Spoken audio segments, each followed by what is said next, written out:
begitu loh. Kalau nggak mau kabur aja ke Yaman. Goblok. Masa presiden ngomong begitu? Masa kusumi rakyat sendiri? Hah? Saya pantas nggak presiden ngomong begitu? Pantas nggak? Pantas nggak? Kenapa dia ngomong begitu? Semenjak Jenderal Baleho jadi stafnya dia. Siapa Jenderal Baleho? Gubernur Yosef. Yang diduga terlibat kasus KM50 pembunuhan 6 laskar. Saya terakhir masuk penjara berapa bulan dulu? 8. Sekitar 6-7 bulan, 7 bulan 8 bulan saya masuk. Itu kasus KM50. Saya masuk kasus KM50. Saya buka semua di persidangan. Bentar guys, jadi beliau ini adalah petinggi dari FPI ya, atau bawahan dari ketuanya Habib Rizik. FPI yang sudah dibubarkan oleh Pak Jokowi. Inilah kenapa dari dulu mereka selalu melawan pemerintah. Dari dulu bahkan mereka ingin mengubah Pancasila menjadi khilafah negara agama gitu ya. Ini yang membuat Pak Jokowi harus membubarkan mereka karena terlalu ekstrim guys ya, dan sangat berbahaya buat NKRI kita. Sedangkan mereka ini adalah orang-orang imigran dari Yaman, bukan pribumi negara kita sendiri, tapi seakan-akan merekalah yang mengendalikan negara ini, dan mereka memang mempunyai kepentingan untuk menduduki pemerintahan, makanya mereka selalu menyerang pemerintah. Apalagi di zaman Pak Jokowi, FPI sudah dibubarkan. Inilah yang membuat mereka semakin dendam kepada Pak Jokowi. Dan lagi sekarang ya, mereka juga menyerang Pak Prabowo karena Pak Prabowo kemarin menyinggung tentang Yaman. Jadi ya mereka tambah marah, tapi bodoh amat. Kita yang warga asli, kita yang orang pribumi, kenapa kita harus takut dengan mereka? Yang jadi pertanyaan, kenapa pengikut mereka semakin banyak gitu loh? Yang tuan rumah sebenarnya siapa? Kita apa mereka? Jadi heran kenapa pengikutnya kok jadi makin bertambah, bahkan jutaan di Indonesia. Kalian bisa nilai sendiri, silahkan berpendapat guys. Contoh, ketika itu yang membedah 6 laskar, saya tanya, kalau ditembak di sini, ya, ditembak di sini, itu harusnya peluru keluar mana? Dia bilang harusnya peluru keluar di sini. Sama begini, sekalipun beda, paling 2 cm ke bawah atau ke atas. Ini enggak, peluru dari depan tembusnya ke bawah, berarti tembaknya begini. Berarti tembaknya jalan ke belakang. Kalau ditembak begini, tembus sini, tembus belakang. Ini ditembak di sini, tembusnya ke bawah, berarti tembak begini. Lagi geger semua ya, wah terbongkar rencana kudeta. Jadi selama ini yang mau kudeta dan yang bikin gaduh itu adalah Blok Yaman, yang tentu saja didukung oleh JK ya, Amin Rais ya, dan CS itu ya, semuanya kebongkar semuanya. Dan ternyata Gatot Nurmantio juga dari awal sudah merencanakan kudetanya kepada Jokowi untuk mendirikan khilafah di Indonesia. Iya. Jadi kudeta Blok Yaman ini sudah dari zaman Jokowi ternyata ya. Kudeta ini sudah direncanakan tetapi gagal. Sayang sekali gagal total, seperti namanya Gatot, gagal total.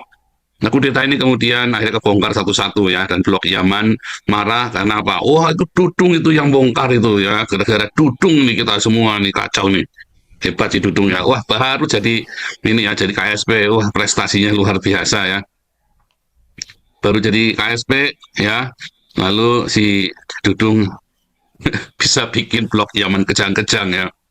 Ya kan, Amin Rais mulai ya, wah fitnah-fitnah, bahkan Amin Rais juga minta supaya Seskap Teddy disingkirkan. Pak Teddy ini orang hebat saudara ya, dia orang berprestasi, pinter, dia tuh kupingnya Prabowo ya. Dia kupingnya Prabowo, rupanya pengabdiannya luar biasa ya, ini berbakti dia itu ya kepada ayah angkatnya. Makanya Prabowo itu tergantung sekali sama si Teddy ini ya. Bahkan beberapa orang komplain ya tentang Teddy, oh kenapa pokoknya ini ya dikerdilkan, di framing karakter assassin. Waduh ya, ngeri sekali ya. Ya kalau si grup Blok Yaman ini tiba-tiba nekat, oh ya pertumpahan darah ya. Tapi kan sekarang sudah kebongkar semua Blok Yaman itu ya kan, si Gatot Nurmantio ya, Habib, Amin Rais ya kan, dia kan nggak bisa dipenjara tuh. Dia ngatain si Teddy itu homo, itu kan sengaja untuk menjatuhkan kredibilitasnya ya kan, sengaja. Dia ngatain Prabowo homo, Teddy homo, segala untuk menjatuhkan, siapa tahu kita bergerak. Ya kita lihat apakah berhasil apa enggak. Karena itu isu yang sangat sensitif kan di Indonesia kan. wahai Prabowo dan kabinet menteri-menterinya, demi Allah kami pemuda-pemudi Indonesia bersumpah, demi Allah di Indonesia tidak ada sejengkal tanah pun bagi siapapun yang kabur aja, kok kabur aja ke sana. Mungkin ada yang mau kabur ke Yaman, silakan. Lu teriak-teriak di bumi Indonesia dengan mengangkat pedang. Jangan ajari orang Indonesia mengangkat senjata, bro. Karena yang memerdekakan negeri kami Indonesia bukan leluhurmu, tapi leluhur kami. Leluhurmu pecundang.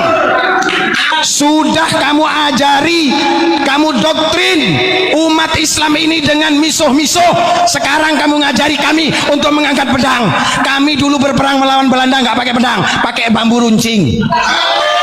Jangan mau kita sekarang dibodoh-bodohi. Mon kibadah kiai didoktrin biar yang lain dengan mengangkat senjata. Kita jihad, jihad kamah. Mau jihad kemana?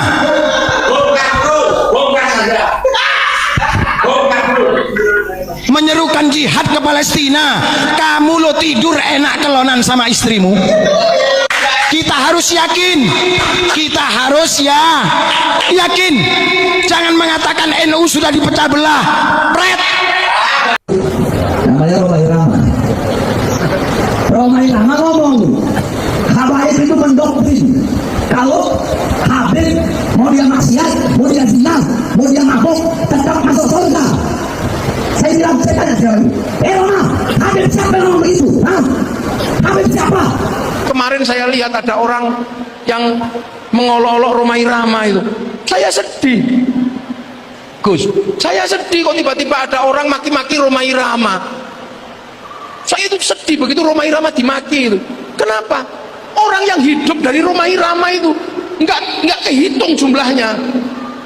Lagu Romai Rama menghidupi pengamen-pengamen se-Indonesia. Siapa yang orang sodakohnya paling banyak mengalahkan Romai Rama? Nggak ada di Jakarta. Coba ya sampean cek, grup dangdut sebegitu banyak menyebar di mana-mana. Itu hidup karena lagunya Romai Rama. Loh, itu dia mikir dengan darah, dengan air mata. Romai Rama itu sampai punya lagu. Habis itu lagunya dimainkan oleh pengamen-pengamen yang setiap hari dengan lagu Romai Rama bisa mendapatkan uang 100.000, dibawa pulang anaknya bisa makan, dibawa ke sekolahan anaknya bisa bayar SPP. Itu berapa yang hidup dari lagunya Romai Rama? Kok tiba-tiba ada orang mengatakan Romai Rama diolok-olok? Saya nggak terima itu termasuk, karena saya bukan semata-mata apa. Kalau dalam tradisi santri, hidupnya Romai Rama itu menghidupi jutaan orang Indonesia. Coba kalian cek di lapangan. Sodik Monata itu bisa hidup karena lagunya Romai Rama. Imron Sadewo hidup karena lagunya Romai Rama. Amal jariahnya besar Romai Rama. Kelompok-kelompok karaoke itu bisa hidup karena lagu Romai Rama. Dari gelandangan sampai judi sampai apa itu menghidupi berapa? Ayo, aman coba itu. Ini siklus hidup yang luar biasa. Bagaimana sistem sosial itu dipertanggungjawabkan di hadapan Allah. Jadi jangan dikira Romai Rama itu cuman gayanya gini. Itu menghidupi dari Sabang sampai Merauke itu berapa yang hidup dari lagu-lagu Romai Rama. Apalagi di Madura. Itu tambah paling laris itu lagu Romai Rama. Jadi ini konsep hidup bersama. Orang tidak boleh marah-marah sama Syekh Abdul Qadir Al-Jilani, karena Syekh Abdul Qadir Al-Jilani manakibnya menghidupi banyak orang. Orang tidak boleh marah-marah sama para wali, karena makamnya wali menghidupi banyak orang. Nah, di Jakarta ini saya lihat yang hidupnya bisa menghidupi banyak orang terbanyak itu termasuk Romai Rama. Makanya jangan main-main sama, jangan hujat itu. Nggak cocok ya nggak cocok. Tapi kamu belum pernah kasih makan orang se-Indonesia dengan cara Romai Rama. Habib koncone sampean kandhani. Ngono aku seneng ngono. ono Habib Bahar ngono kandhane aja petita-petiti ning kene. Ning kene wonge wis rukun aja gelut ae. Ono Habib Rizik ngono kandhane. Indonesia wis ora perlu FPI, bar ngono wis ora. Wis Indonesia wis rukun, wis ngono. Bentar guys, jadi ya memang benar guys ya, Indonesia sudah tidak butuh FPI karena manfaatnya apa gitu loh. Mereka terlalu ekstrim guys, terlalu menghakimi sendiri, seakan-akan tidak peduli dengan pemerintah, karena memang dari awal tujuan mereka untuk mengganti Pancasila menjadi negara khilafah. Jadi sangat berbahaya karena bisa memecah belah persatuan dan kesatuan negara Indonesia. Itulah yang dikatakan oleh Bapak Mahfud MD, memang FPI harus dibubarkan, tapi nyatanya sampai sekarang juga masih merajalela. Jadi bahaya sekali, pengikutnya semakin banyak walaupun sudah dibubarkan tapi nggak ada habisnya. Itu yang namanya FPI. Jadi sebaiknya diapakan itu FPI guys ya, kalian bisa lihat sendiri, silahkan berkomentar. Lanjut. Masih ngene-ngene kita patek oke, liyane ngono ya lho. Aku seneng ngono, apa-apa ini rukun ngene iki seneng. Tak ceplek-ceplek ya gak apa-apa ngono. Ya apa sing liyane enggak boleh. Dalam darah kami ada darah Rasul, mate aku. Oh, lho biasa ngene lho ngene iki lho. Rukun, ini penting rukun urip. Lan opo, wong Jawa iki ngoten. Dadi pun mboten usah kanca-kancane panjenengan cek ngoten niku gak rai wong Jawa jengkel ngono. Ngono makam disalini makame sapa? Wong Jawa jengkel lho iki mbiyen Mbah Bungko kok saiki dadi makam iki wis ora usah tak ngono-ngono wis teko nang lungguh enak engko nek mulutan diundang nggo gendera aman. Sampai sekarang keluarga Balawi lah yang menguasai Partai Komunis. Tapi kalau ada perang mereka nggak ada, Kang Mas. Sekarang ini pemimpin Partai Komunis di Yaman namanya Abdurrahman Sigap. Itu masih hidup ya? Masih hidup sekarang. Tapi ketika ada konfrontasi senjata mereka hilang. Nah yang tampil berarti kayak Sangkuni dong mengadu domba. Zubaidi dan giliran perang Katiri. kabur. Kalau masa-masa damai mereka muncul dalam kekuatan politik. Mereka pernah juga menguasai sebagai presiden komunis tahun 86 itu Haidar Alatas itu pernah menjadi presiden komunis di Yaman Selatan. Sangat makanya setelah dipegang oleh Haidar Alatas ini hancur kemudian komunis itu. Jadi kalau dipegang Balawi langsung hancur itu. Kurang barokah kayaknya. Jadi kemudian tahun 90 kemudian bersatu Yaman Utara dan Yaman Selatan. Mestinya kau bersyukur, berterima kasih, bangga kepada keturunan Yaman di negeri ini, sudah. Lo Balawi mesti terima kasih kepada Indonesia. Kalian tinggal di sini, Masya Allah. Negeri yang gemah ripah loh, jinawi. Coba ente tinggal di Yaman, ditarik yang ente puja-puja sebagai negara yang yang luar biasa. Pakai dihina, mau kabur sono ke Yaman. Kayak jelek betul itu Yaman buat pembuangan, saudara. Ke sana nih, ini dia jago memutar balikan fakta nih. Rizik Syihab itu. Ini aktor nih orang, aktor benar-benar. Cuman aktor antagonis. Kalau Roma film masih ada deh, gue kontrak juga. Buat peran penjahat cakep banget. Ini orang terkonfirmasi berbahaya untuk agama dan bangsa. Menurut saya tidak bisa ditolerir lagi loh Pak Presiden. Ya, karakter dia memang karakter pemberontak ya. Berani melawan Presiden Prabowo. Akan mengancam dan melawan. Nggak boleh buat katanya. Berani sekali dia. Keturunan imigran Yaman yang ngaku-ngaku keturunan Nabi, berani-beraninya mengancam Presiden Republik Indonesia. Padahal dia dan koloninya tinggal di Indonesia itu tidak lebih dari seorang keturunan imigran pengungsi dari Yaman, ngaku-ngaku keturunan Nabi. Kurang ajar menurut saya. Dia memang bicara setan. Karakternya karakter pemberontak. Dia memang sudah ingin memberontak sejak lama, ingin mendirikan khilafah. NKRI bersyariah, redek bengek. Pak Presiden, jangan dikasih ampun orang-orang begini. Jangan dikasih ampun. Nggak usah lagi dengan persilakan kabur ke Yaman. Tapi kalau perlu usir semuanya ke Yaman, Pak Presiden. Ya, usir ke Yaman, kembalikan ke tanah leluhur mereka yang mereka agung-agungkan itu. Walaupun informasinya di Yaman sendiri mereka itu sesungguhnya tidak lebih dari seonggok pengungsi juga leluhurnya, bukan warga asli Yaman. Silakan bisa di-tracking itu asal-usul tentang kelompok imigran yang ngaku-ngaku cucu Nabi ini. Ya, melecehkan presiden, melecehkan jenderal-jenderal kita. Polisi kita juga dikatakan berang coklat, jenderal monyet dan lain sebagainya. Buat apa nih orang-orang yang ini dipertahankan? Hanya bikin gaduh. Makanya benar Pak Presiden. Sepakat saya dengan Pak Presiden. Kabur ke Yaman. Ya, mengapa Yaman? Mengapa bukan negara lain? Mengapa bukan Cina? Mengapa bukan Yordania seperti mereka dan kelompoknya itu kowar-kowar? Karena memang bangsa keturunan ini, keturunan imigran dari Yaman yang ngaku cucu Nabi itu memang banyak bikin gaduh, bikin masalah, bikin genderan, bikin kacau di Republik ini.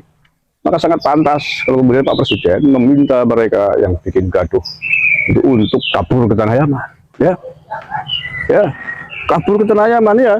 Karena yang bikin gaduh di tanah air ini selama ini keturunan imigran ilegal Yaman itu, bukan keturunan bangsa asing, bukan keturunan orang lain.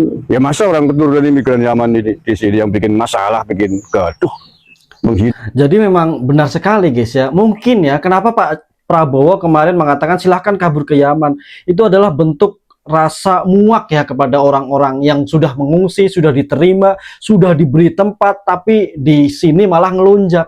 Itu kan terlalu bodoh banget guys ya. Orang yang datang harusnya meminta izin gitu loh, bukan malah bikin gaduh di negara orang. Mereka yang mengungsi kok bikin susah kita, bahkan mereka menyerang Pak Jokowi yang notabene adalah mantan presiden aja diasak-asak sama mereka, diusik, diserbu, diserang, dikata-katain. Ya terlalu bengis guys ya apa yang dilakukan oleh mereka yang sebenarnya mereka hanyalah orang yang numpang. Kita yang warga asli pribumi malah seakan-akan diinjak-injak oleh mereka. Ini kan keterlaluan. Polisi diserang sama mereka, dikata-katain, TNI juga. Kan nggak adil guys ya. Orang yang menumpang dikasih tempat, kok bisa-bisanya seakan-akan mereka berada di paling atas gitu loh. Bahkan berani menghina orang-orang pribumi asli. Keterlaluan tau nggak? Akan pejabat kita, ulama kita, tokoh kita, budaya kita disuruh minggat ke Amerika, disuruh minggat ke Saudi, ya nggak mungkin. Kalau mereka pergi ke Saudi udah dipancung lehernya semua itu, percaya tuh, silakan kalau nggak percaya tuh. Ya, keturunan imigran Yaman, Yahudi aspirasi yang hari ini di Indonesia itu, yang suka bikin gaduh itu, silakan suruh minggat kabur ke Saudi dan di sana ngaku sebagai cucu Nabi. Saya yakin itu nggak pakai lama itu gelundung untuk siji itu kepalanya. Kenapa saya menyerang Habib Rizik? Karena Pak Habib Rizik itu, beliau adalah pelopor dari perpecahan di NU. NU tuh nggak pernah pecah sejak ada Pak Habib Rizik. Banser sama FPI itu dua-duanya NU, berantem gontok-gontokan, berdarah-darah, ada yang meninggal konon katanya, itu tuh sejak Pak Habib Rizik. Nah, kenapa Pak Habib Rizik bisa sampai melakukan hal yang seperti itu? Karena dipuja sebagai Habib, yang tidak bisa salah, yang hampir selalu benar. Nah, itulah yang kita kritik. Beliau itu adem ayem ketika disebut sebagai imam besar. Imam Syafi'i aja batasnya imam. Ini imam besar. Imam besar. Jadi itu luar biasa klaimnya itu gitu. Kan banyak yang tanya kenapa sih Pak Guru ya kok gajar Habib Ba'alawi terus gitu ya, sebahaya apa mereka itu gitu kan, banyak ya pertanyaan kayak gitu. Nah kalau di compare dengan aliran-alirannya dituduh sesat tadi itu gimana Pak Guru? Saya tuh tidak menyerang Ba'alawi, saya tuh menyerang oknum Ba'alawi. Jadi maksudnya kalau ada dari, kan Ba'alawi itu klan ya. Kalau misalkan saya menyerang mereka, ya berarti saya tuh rasis. Tapi saya tidak pernah menyerang Ibu Najwa Shihab, misalkan, tidak pernah menyerang Habib Ja'far. Saya nggak pernah serang mereka. Yang namanya Asegaf yang jadi pengacara itu, saya nggak berani serang mereka. Saya itu menyerang pihak-pihak yang menyalahgunakan silsilah nasab mereka dan mengklaim bahwa mereka itu memiliki otoritas ilahiyah. Ya itu yang saya serang. Dan serangan itu bukan hanya saya ajukan kepada Ba'alawi. Saya serang orang-orang NU, orang-orang Wahabi dengan cara yang sama. Barusan saya bikin video itu juga saya menyerang dalam tanda kutip orang-orang Wahabi, kalau Wahabi yang dimaksud itu menggunakan otoritasnya untuk menghakimi pihak lain. Nah, Habib yang terakhir saya serang itu sebenarnya adalah Habib Rizik. Yang jadi masalah itu adalah mereka yang mengklaim memiliki otoritas ilahiyah, mereka yang merusak agama dari dalam, mereka yang nyari cewek seenaknya, kemudian kamu harus mau sama saya karena saya keturunan Nabi. Itu merusak Islam, menghancurkan Islam dan menistakan Islam. MUI tidak mau menindak itu. PBNU tidak mau menindak itu. Karena apa? Kalau sejenis, ya mereka nggak ngapa-ngapain, bahkan melakukan penistaan yang luar biasa sekalipun. Jadi kalau misalkan gini, Akang ngaku muslim, sok ngaku muslim, kemudian sebut bahwa Tuhan saya adalah Panji Gumilang, Akang bisa dituntut penistaan agama. Tapi ketika Habib melakukan itu, tidak pernah ada tindakan. Oh iya. Rasul saya misalnya gitu ya. Ya, Habib itu kan ngaku pas ditanya man robuka, siapa Tuhanmu? Dia jawab Habib Abdullah apa gitu. Dia jawab begitu dengan tegas. Jadi itu udah menyalahi sendi-sendi Islam yang paling dasar. Tapi mereka melakukan itu. Gak jadi masalah. Karena apa? Karena satu kubu, satu kolam. Itu menjadi parameter Guru Gembul mengatakan bahwa terjadi pemurtadan massal Habib oknum-oknum. Secara literal ya, kalau mereka mengatakan bahwa Tuhan mereka adalah Habib, itu udah murtad. Silakan bantah pernyataan saya kalau misalkan mau. Kalau murtad gimana? Ya nggak apa-apa. Banyak orang yang murtad juga ya nggak apa-apa gitu. Saya ada teman saya yang murtad ya nggak apa-apa. Asal jangan ngaku bahwa yang murtad itu kemudian mengatasnamakan Islam. Saya cucu Nabi, keturunan Nabi, berjuang demi Islam. Lah kalau udah murtad aja bilang nggak apa-apa. Kita temenan kok biasa gitu. Asal identitasnya jelas gitu. Identitasnya itu pasti. Besok syahadat lagi gitu. Ya misalkan gitu ya. Ya nggak apa-apa. Enggak. Tapi yang soal istrinya, temennya diminta, terus kemudian itu banyak. Itu beneran. Habib misalkan datang, ya temenan, oh istri kamu cantik, bisa nggak buat saya? Itu udah jadi sebuah kebiasaan yang lumrah di antara para habaib itu. Jadi mereka ada yang minta cewek, ada yang minta duit. Jadi, aduh, kasihlah, saya lagi butuh uang 10 juta, nanti kan Anda akan masuk surga.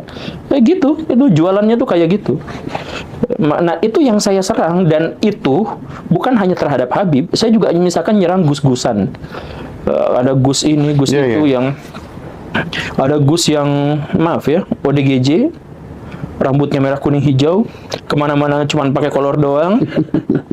Kemudian dia tetangganya Pak Dodi itu konser sampai bikin panggung segala rupa, genjreng apa. Lalu hanya gara-gara dia anak dari kiai, dia disebut bahwa itu karomah, bahwa majdub, wali. Iya. Ya kalau ODGJ aja, hanya gara-gara dia keturunan kiai kok langsung diperlakukan seperti itu. Nah, serangan saya tuh pada itu juga. Jadi maksud saya nggak nyerang Habib dalam konteks dia Habib, atau Habib dalam dia Ba'alawi. Enggak, saya nggak akan mengkritik sama sekali Ba'alawi. Saya mengkritik, menghujat orang-orang yang menistakan Ba'alawi. Orang-orang yang menistakan Islam, tapi mengatasnamakan Islam. Tapi itu Pak Guru tuh menjadi yang paling berani mengawali deh ya, kritik Gus, kritik Habib Lutfi sampai sedemikian. Wah, itu zaman dulu belum ada kan cerita-cerita orang berani mengkritisi model-model kayak gitu. Sekarang alhamdulillah udah ada hasilnya ya, udah banyak gitu. Dan banyak juga akhirnya konten-konten kreator yang hasilnya apa? AdSense alhamdulillah. Maksudnya hasilnya itu adalah hasil saya dalam hal ini tuh merasa bangga di satu sisi, tetapi merasa tanggung jawab saya itu menjadi lebih besar karena banyak konten-konten saya itu yang menjadi konten nasional. Jadi misalkan ketika saya ngomong pertama kali Pak KDM itu adalah Pak Jokowi kedua, yang saya juga sampaikan di podcast ini, itu kan media-media besar juga mulai membawa isu itu. Ketika saya bahas Habib, itu juga media-media membahas itu. Ketika saya pertama kali mempopulerkan betapa meresahkannya ormas, itu sampai sekarang juga akhirnya menjadi keluhan. Nah, tapi ya itu akhirnya jadi beban. Ada Barbaju Loreng menurunkan baleho Habib Rizik. Itu perintah saya. Itu perintah saya. Karena berapa kali Pol PP nurunkan, dinaikkan lagi. Ya. Perintah saya itu. Begini, ya, kalau siapapun di Republik ini, siapapun, ini negara-negara hukum. Ini negara-negara hukum. Harus taat kepada hukum. Ya kalau masang baleho itu udah jelas ada aturannya. Ada bayar pajaknya. Tempatnya juga sudah ditentukan. Jangan seenaknya sendiri. Ya. Jangan seenaknya sendiri, seakan-akan dia paling benar. Nggak ada itu. Ya. Nggak ada. Jangan coba-coba pokoknya. Jangan coba-coba. Kalau perlu FPI bubarkan aja itu. Bubarkan saja itu. Ya.